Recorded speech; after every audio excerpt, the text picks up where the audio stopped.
Hello and a very warm welcome to a brand new edition of World Panorama with me, Frank Pereira, on Rajya Sabha Television. Over the next half an hour, we'll bring you a roundup of all the significant events that have happened around the world this week. But first, a look at the headlines. Fidel Castro, Cuba's former president and leader of the communist revolution, dies aged 90. News of Castro's death has left many in Havana stunned.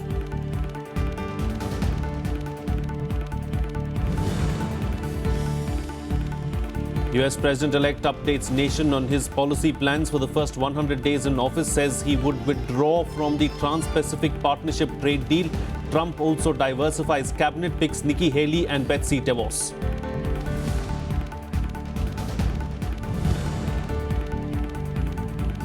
Colombia and FARC rebels sign revised peace deal. President Juan Manuel Santos and rebel leader Timochenko signed new accord despite objections that derailed original deal. Accord will immediately be sent to Congress.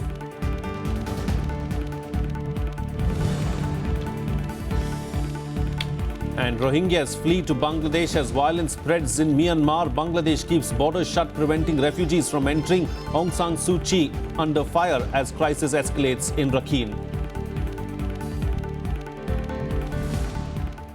Our top focus on the show this week: Fidel Castro, the Cuban revolutionary leader who built a communist state on the doorstep of the United States and for 5 decades defied US efforts to topple him, died on Friday.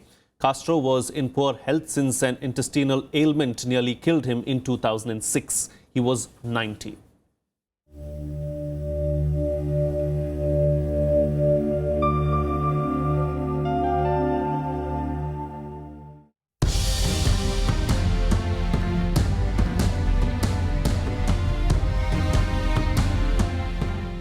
Cuba's former president Fidel Castro, one of the world's longest-serving and most iconic leaders, died aged 90. His younger brother and successor as president, Raul Castro, announced the news on state television.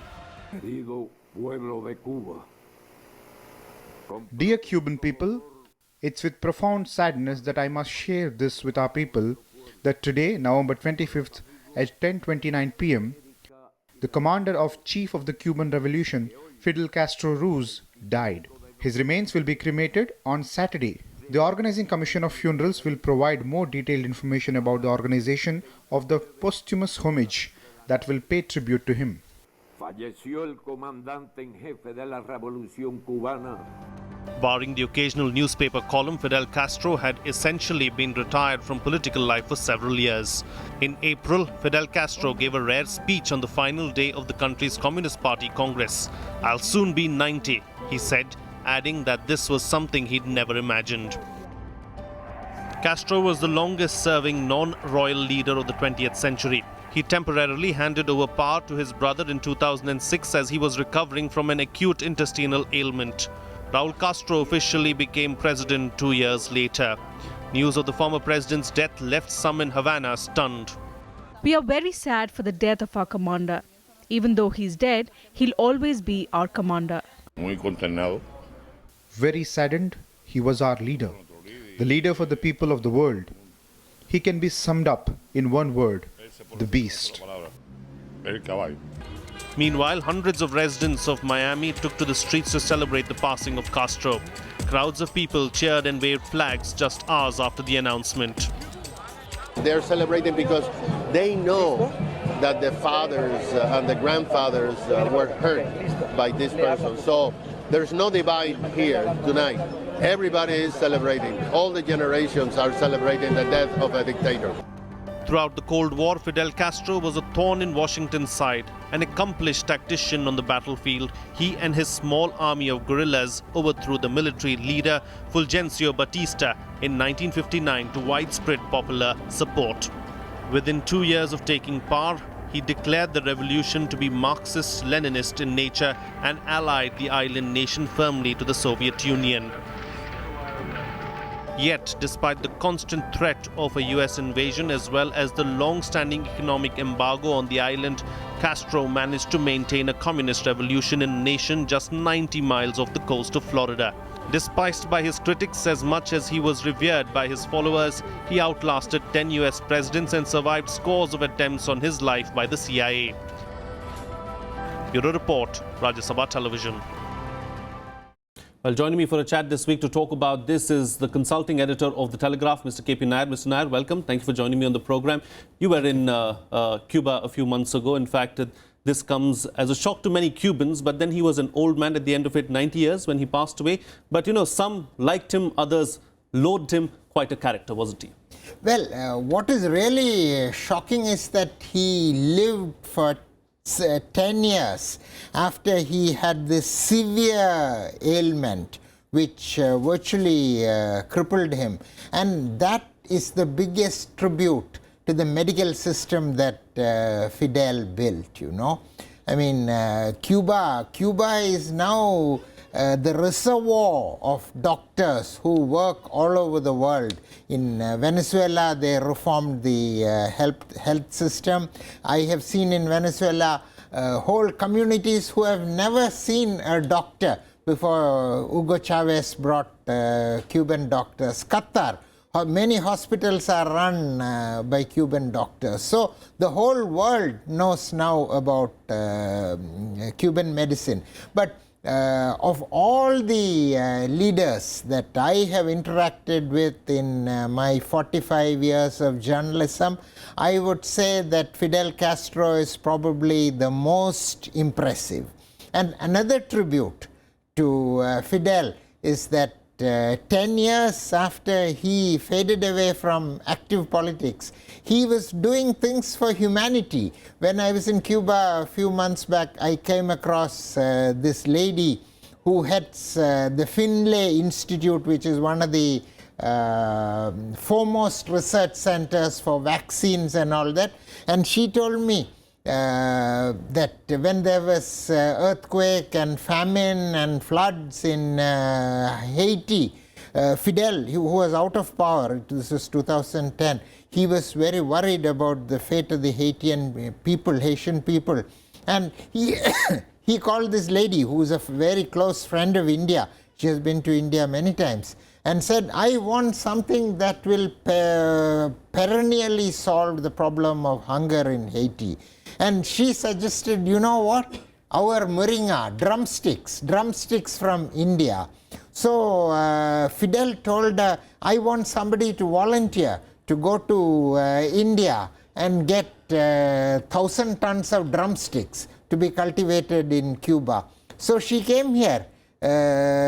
She spent 45 days here, Andhra Pradesh, Kerala, Tamil Nadu. She went to the drumstick growing states, and she managed to find the best drumstick seeds, had 1,000 tons shipped to Cuba. And when during my trip I was taken to Fidel's house, and he personally tends these drumstick trees now, you know. His house, outside his house there is a profusion of trees, and now drumsticks have become, Indian drumsticks have become the staple diet of, supplement diet of many Cubans, you know, because the drumstick has medicinal properties and all that. So, I mean, in communist countries, normally leaders who lose power fade away. Yes. But here, he is a man who, after doing all this for the Cuban people in power, he is still doing things at a humanitarian level, you know, remarkable man. And that's quite a story that you just narrated. But, you know, let's talk about something else, another aspect of Fidel Castro. For 50 years, more than 5 decades, he defied the Americans. He went through 10 American presidents, several assassination attempts were made, but he got through all of that and living just a few miles away from Florida, just 90 miles away from Florida. That's quite a remarkable achievement, isn't it? Yes, yes. I mean, before the Vietnamese in 1975, the Americans had to physically capitulate. I mean, the American soldiers left Vietnam in shame.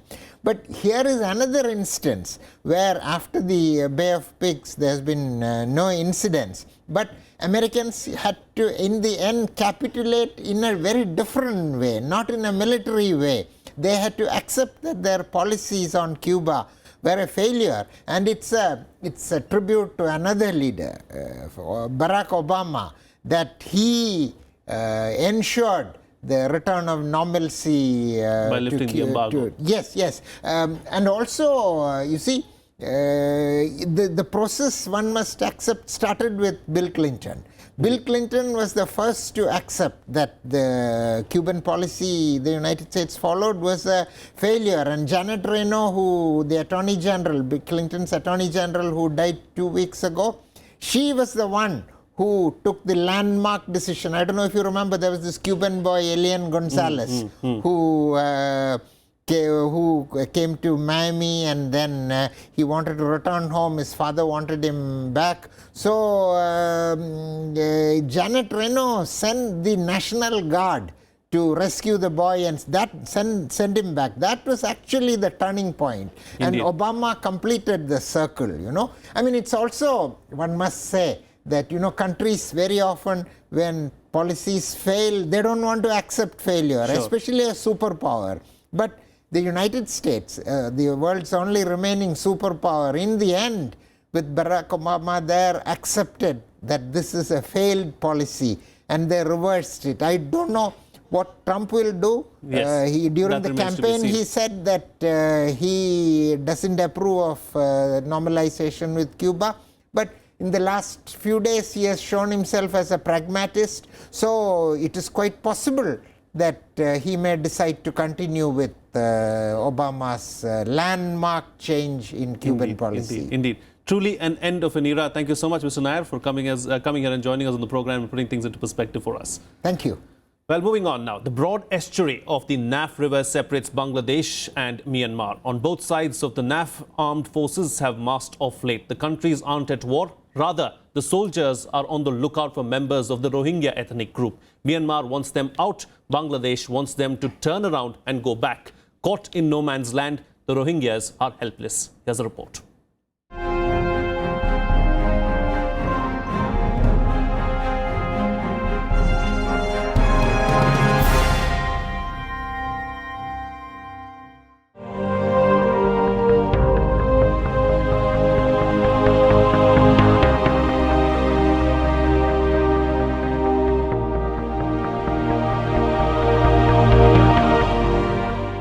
Rohingya Muslims from Myanmar are continuing to cross the border into Bangladesh. They are attempting to escape escalating violence that has killed several dozens and displaced some 30,000 from northwest Myanmar. Armed border guards patrol the Bangladeshi side of the river Naf, looking out for anyone attempting to make an illegal crossing. Those who have managed to cross over the past few days have tried to find shelter in refugee camps or the homes of local residents. I don't know where my children and wife are. Somehow I was able to cross the border to save my life. So if there is peace again in my country, I hope to go back. Other Rohingya refugees said they had lost family members, including children, during the dangerous river crossing. There were a group of people from our village who crossed the river by boat to come here, but suddenly the boat sank in the river. Many could swim and come to the bank. 7 people are missing, including my children. The bloodshed in Myanmar is the most serious since hundreds were killed in communal clashes in the western state of Rakhine in 2012. It is posing the biggest test yet for the 8-month-old administration of Nobel Peace Prize winner Aung San Suu Kyi. Soldiers have poured into the area along Myanmar's frontier with Bangladesh, responding to coordinated attacks on 3 border posts on the 9th of October that killed 9 police officers. Myanmar's military and the government have rejected allegations by residents and right groups that soldiers have raped Rohingya women, burnt houses and killed civilians during the military operation Rakhine. 8 workers from the United Nations agencies have not given specific numbers of Rohingyas who have fled Myanmar, but have expressed concern about a sudden influx of people. The UNHCR head of a sub-office in Cox's Bazar praised Bangladeshi villagers who gave food and shelter to the refugees, but added the government should do its bit too.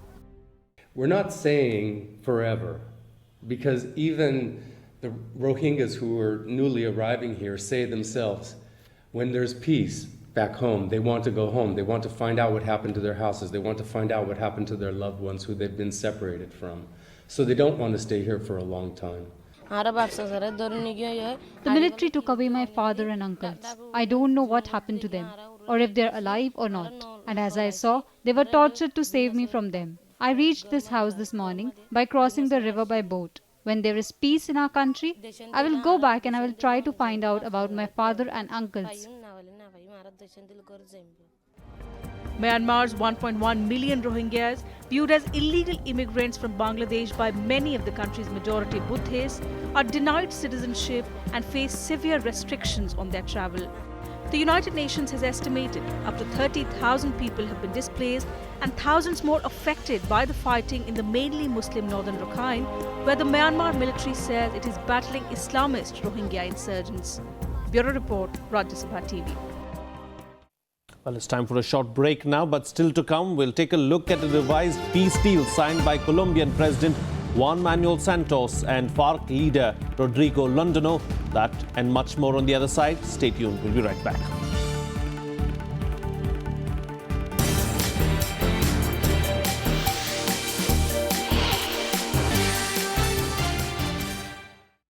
Welcome back. You're watching Rajya Sabha Television. Well, the US will quit the Trans-Pacific Partnership trade deal when Donald Trump takes over as president.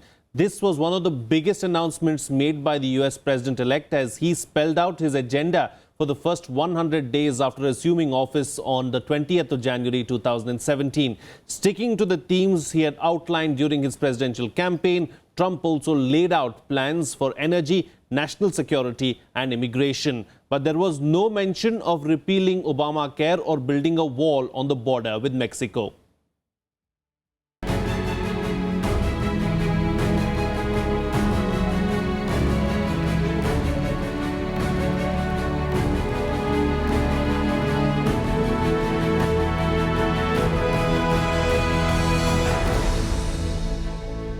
Today, I would like to provide the American people with an update on the White House transition and our policy plans for the first 100 days. On trade, I am going to issue our notification of intent to withdraw from the Trans-Pacific Partnership, a potential disaster for our country. Instead, we will negotiate fair bilateral trade deals that bring jobs and industry back onto American shores. US President-elect Donald Trump unveiling plans for his first 100 days in office. In one of the 6 immediate steps to put America first, Trump promised withdrawal of US from negotiations on the Trans-Pacific Partnership trade deal. The trade deal was agreed in 2015 by 12 nations, including the US, Japan, Malaysia, Australia, New Zealand, Canada and Mexico. But it is not yet ratified by the individual nations. Its aim is to deepen economic ties and boost growth, including by reducing tariffs. The death of the TPP is a big blow to many parts of emerging Asia, including Vietnam and Malaysia.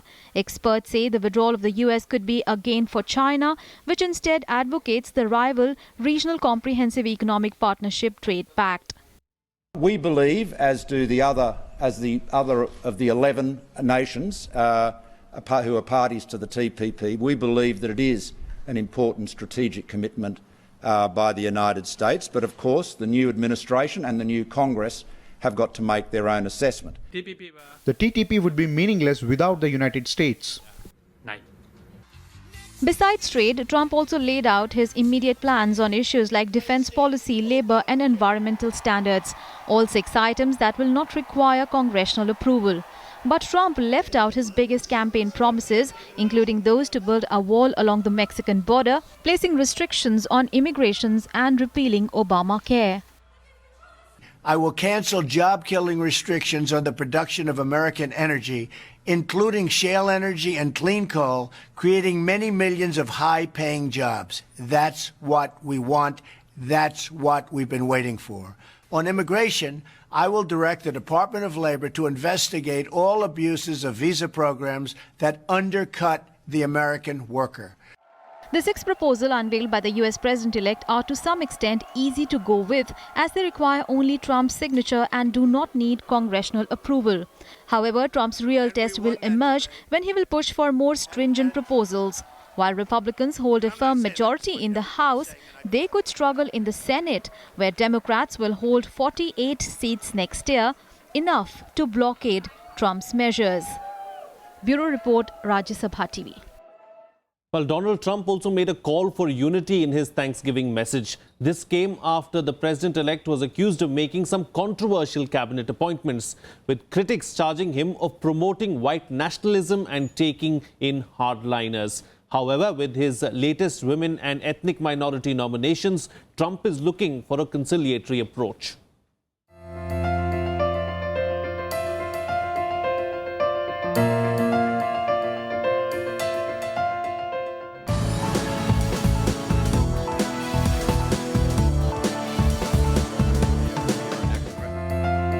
US President-elect Donald Trump has called for national unity in an address to mark the Thanksgiving holiday. He said the time has come to begin to heal divisions. Trump's remarks came after his controversial, divisive campaign rhetoric and a tumultuous post-election transition wherein he has been criticized for bias and nepotism.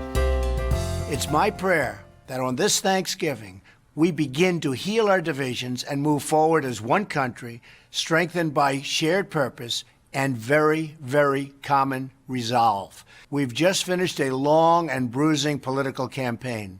Emotions are raw and tensions just don't heal overnight. It doesn't go quickly, unfortunately. This historic political campaign is now over. But now begins a great national campaign to rebuild our country and to restore the full promise of America for all of our people. However, with the recent selection of his core team, Trump has sought to deflect allegations of divisiveness and sexism. On Wednesday, he selected South Carolina Governor Nikki Haley to serve as his ambassador to the United Nations, while Betsy DeVos has been chosen to be Secretary of Education. Both are former critics of Trump, and Haley being the first non-white nominee to his cabinet and the 44-year-old daughter of Indian immigrants. There are two different Donald Trumps. There's the one you see on the stage, and there's the one who's very cerebral, sits there and considers things very carefully. You can have a very good conversation with him. And that's the Donald Trump that you're going to start seeing more and more of right now. The appointments will need to be approved by the Republican-controlled Senate, which should not be a problem for Trump. Earlier, Trump picked 3 conservative loyalists to lead his national security and law enforcement teams. U.S. Senator Jeff Sessions was chosen for Attorney General, retired Army Lieutenant Michael Flynn as National Security Advisor, and Representative Mike Pompeo as Director of the Central Intelligence Agency. The 3 men are considered hardliners, close allies, or both, and all 3 have been fierce critics of President Barack Obama and the current U.S. policy. The nominations come as the Republican President-elect Trump works to fill key positions in his administration, which will take over from Obama on 20th January next year. Bureau Report, Rajya Sabha TV. Well, the Colombian government and leftist FARC rebels signed a revised peace agreement to end more than 50 years of conflict. This despite continued objections by many who rejected the original deal in an October referendum.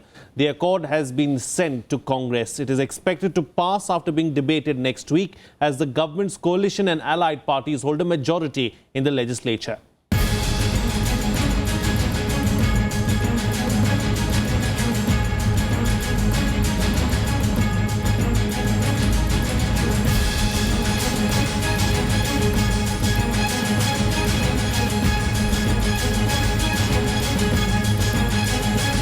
The Colombian government and the country's largest rebel group, the FARC, have signed a revised peace deal.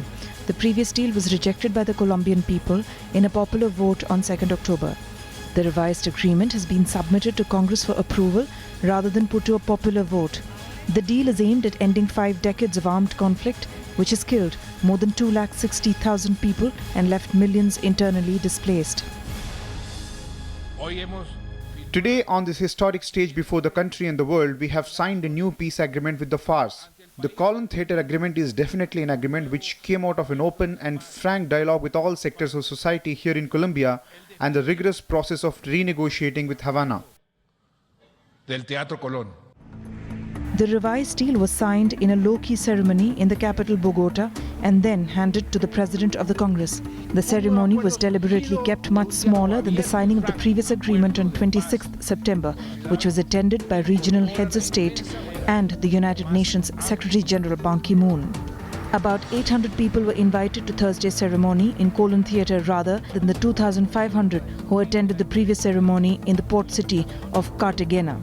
FARC leader Rodrigo Londono better known as Timochenko, said the agreement put a definite end to the war so they can confront their differences in a civilized manner. We are confident about taking up an active role in full legality in coming debates and fair politics. We highlight the importance of the country for the creation of a transitional government whose fundamental objective is the full implementation of the Havana agreements, in which all sectors and forces which have worked relentlessly to achieve it should be incorporated. President Juan Manuel Santos said the revised agreement was better than the previous one because it addressed many of the concerns of those who have voted no in the October referendum. This improved and adjusted agreement, thanks to the contributions of society, incorporates the immense majority of the proposals made while preserving the essential objectives of the Cartagena Agreement. What have we Colombians achieved with this agreement? We have managed to put an end to the armed conflict with the FARC and lay foundations for the construction of stable, lasting peace which is broader and deeper. We have managed to end the bloodshed and ensure there are no more victims. The deal will be voted on in the Congress where the government has a solid majority, probably early next week. The Democratic Center Party, founded by ex-President Uribe, has already said it will vote no. But other parties in the Congress have given the deal their backing, so it is expected to pass. Bureau Report, Rajya Sabha TV. Well, much else has unfolded around the world this week. Here's a roundup of the other international news of the week.